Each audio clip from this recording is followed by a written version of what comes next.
दोस्तों, एक बार की बात है। एक गांव में एक किसान अपने बेटे के साथ रहता था। वो जिंदगी के मुश्किल से मुश्किल टाइम में भी शांत और पॉजिटिव रहता और हमेशा ये कहता, जो होता है अच्छे के लिए होता है, बस ऊपर वाले पे भरोसा रखो। उसके पास एक घोड़ा भी था जिससे वो बहुत प्यार करता था और उसे अपने परिवार का सदस्य मानता था। एक दिन वो घोड़ा कहीं चला गया।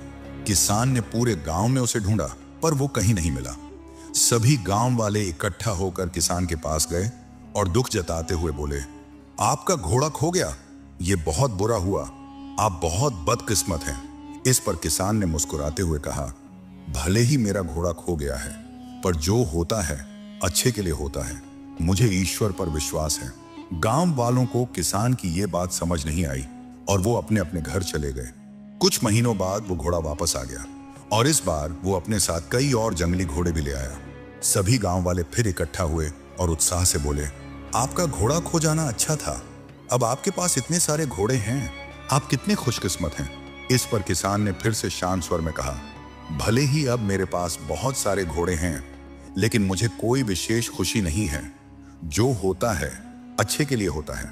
मुझे ईश्वर पर विश्वास है। गांव वालों को किसान की यह बात फिर से समझ नहीं आई और वो अपने अपने घर चले गए। कुछ समय बाद किसान के बेटे ने घुड़सवारी सीखना शुरू किया, लेकिन एक दिन वो घोड़े से नीचे गिर गया और उसकी टांग टूट गई। सभी गांव वाले फिर इकट्ठा हुए और अफसोस जताते हुए बोले, शायद इतने सारे घोड़े मिलना अच्छा नहीं था। अगर ये घोड़े नहीं होते तो आपके बेटे की टांग न टूटती। आप बहुत बदकिस्मत हैं। किसान ने फिर वही बात कही, भले ही मेरे बेटे की टांग टूट गई है, पर जो होता है अच्छे के लिए होता है। मुझे ईश्वर पर विश्वास है। गांव वालों को किसान की ये बात फिर समझ नहीं आई और वो अपने अपने घर चले गए। कुछ समय बाद राज्य पर हमला हो गया। राजा की सेना कम पड़ने लगी, इसलिए सभी जवान लड़कों को सेना में भर्ती किया जाने लगा। लेकिन किसान का बेटा युद्ध में जाने से बच गया क्योंकि वह घायल था। सभी गांव वाले फिर इकट्ठा हुए और भावुक होकर बोले, आपका बेटा युद्ध में जाने से बच गया, आप कितने खुशकिस्मत हैं। पर हम सब बहुत दुखी हैं क्योंकि हमारे बेटे युद्ध में चले गए। हमें नहीं पता वो वापस आएंगे भी या नहीं।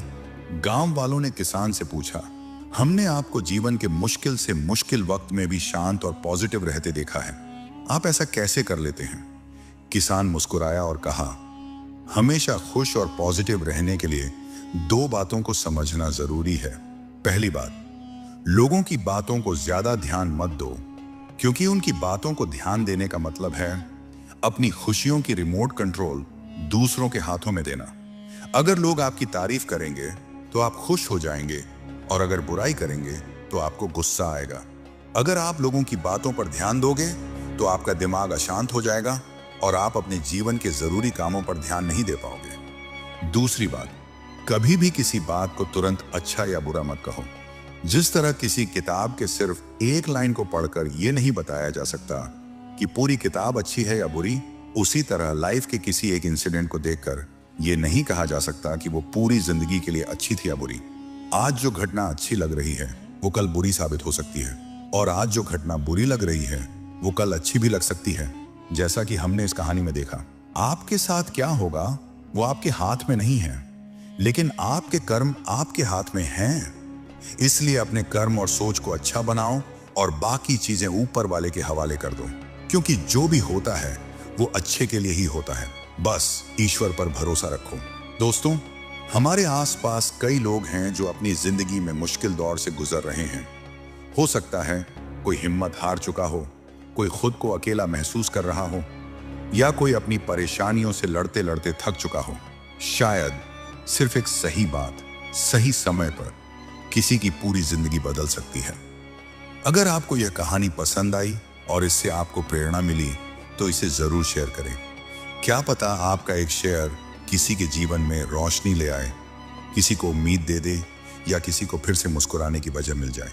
शुक्रिया दोस्तों, मिलते हैं अगली वीडियो में।